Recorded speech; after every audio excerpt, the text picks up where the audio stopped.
주야로 묵상하는 삶 7월 10일 토요일의 말씀입니다. 본문은 여호수아 5장 1절부터 9절까지의 말씀이고 파격적인 순종이라는 제목을 가지고 말씀 묵상해 보도록 하겠습니다. 먼저 본문 말씀 함께 읽고 시작하도록 하겠습니다. 요단 서쪽의 아모리 사람의 모든 왕들과 해변의 가나안 사람의 모든 왕들이 여호와께서 요단물을 이스라엘 자손들 앞에서 말리시고 우리를 건너게 하셨음을 듣고 마음이 녹았고 이스라엘 자손들 때문에 정신을 잃었더라. 그때에 여호와께서 여호수아에게 이르시되 너는 부싯돌로 칼을 만들어 이스라엘 자손들에게 다시 할례를 행하라 하시매 여호수아가 부싯돌로 칼을 만들어 할례산에서 이스라엘 자손들에게 할례를 행하니라.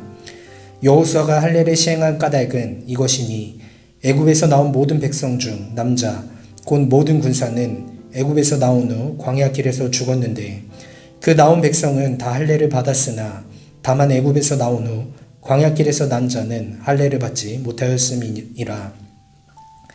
이스라엘 자손들이 여호와의 음성을 청종하지 아니하므로 여호와께서 그들에게 대하여 맹세하사 그들의 조상들에게 맹세하여 우리에게 주리라고 하신 땅 곧 젖과 꿀이 흐르는 땅을 그들이 보지 못하게 하리라 하시매 애굽에서 나온 족속 곧 군사들이 다 멸절하기까지 40년 동안에 광야에서 헤매었더니 그들의 대를 잇게 하신 이 자손에게 여호수아가 할례를 행하였으니 길에서는 그들에게 할례를 행하지 못하였으므로 할례 없는 자가 되었음이었더라.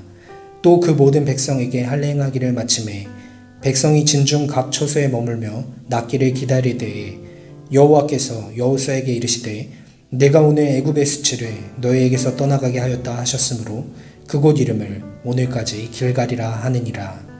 아멘. 이스라엘 백성들이 요단강을 도하여서 가나안 땅에 도착했다는 이야기를 들었을 때 가나안에 있는 모든 족속들은 다 두려움에 떨며 공포에 빠집니다. 왜냐하면 사실 요단강을 그렇게 직접적으로 도하할 것이라고는 생각조차 못하고 있었기 때문에 그렇습니다.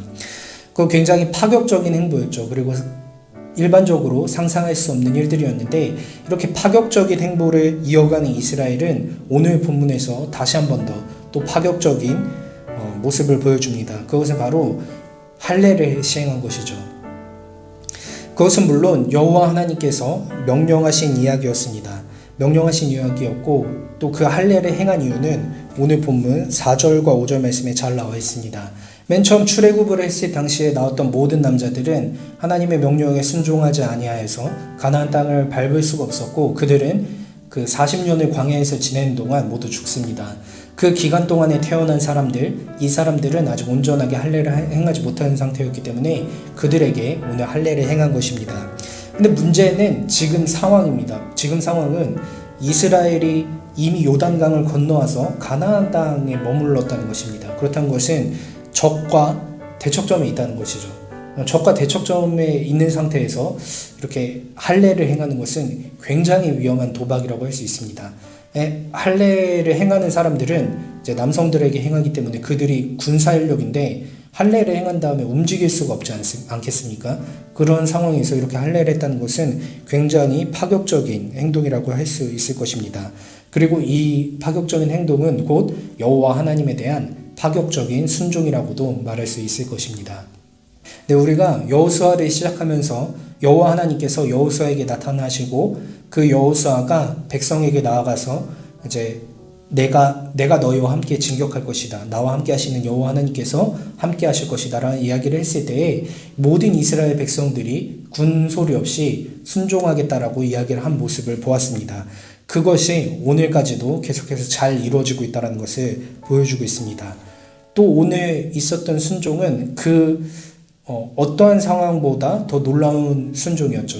어떻게 보면 가장 위험할 수도 있는 상황. 요 전에 요단강을 도하하는 것도 사실은 이미 그 길 가운데 제사장들이 먼저 갔기 때문에 뭐 제사장들이 위험에 빠진다던가 이러면 이제 나머지 백성들은 안 들어와도 됐지만 지금 이 상황은 이렇게 할례를 이미 시행하고 나서 그 다음에 닥칠 일들에 대해서 어떠한 대처도 하지 못하는 이러한 상황이었습니다.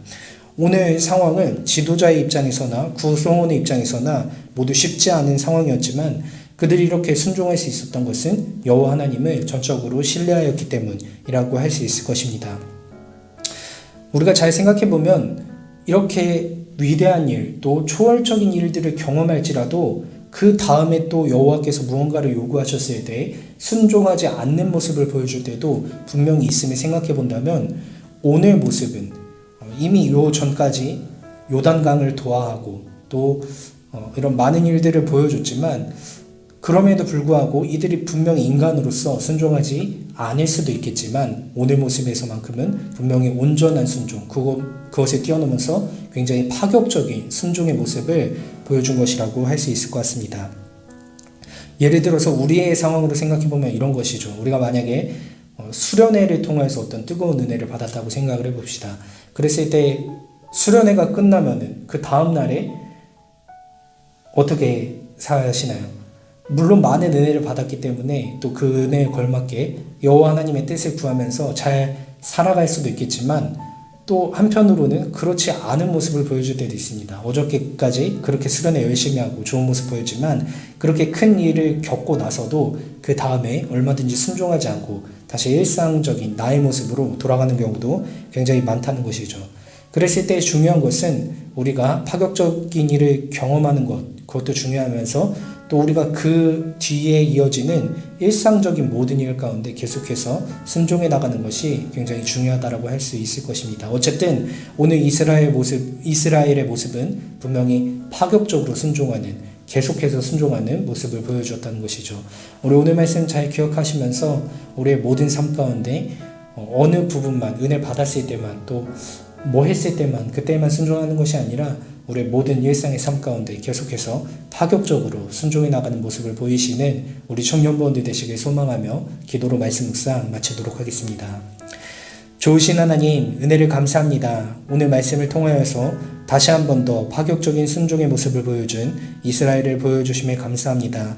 큰 일, 위대한 일을 겪고 나서도 얼마든지 그 다음에 하나님의 말씀 가운데 순종하지 않는 사람들의 모습도 보이고 또 우리 또한 그러한 일들을 경험할 때가 있는데 오늘 이스라엘의 모습은 파격적인 모습 뒤에도 또 다시 한 번 더 어려운 상황 가운데에서도 그 모든 것들을 여호와를 신뢰함으로 순종하는 모습을 보여준 것은 우리에게 참 도전이 되는 본문인 것 같습니다.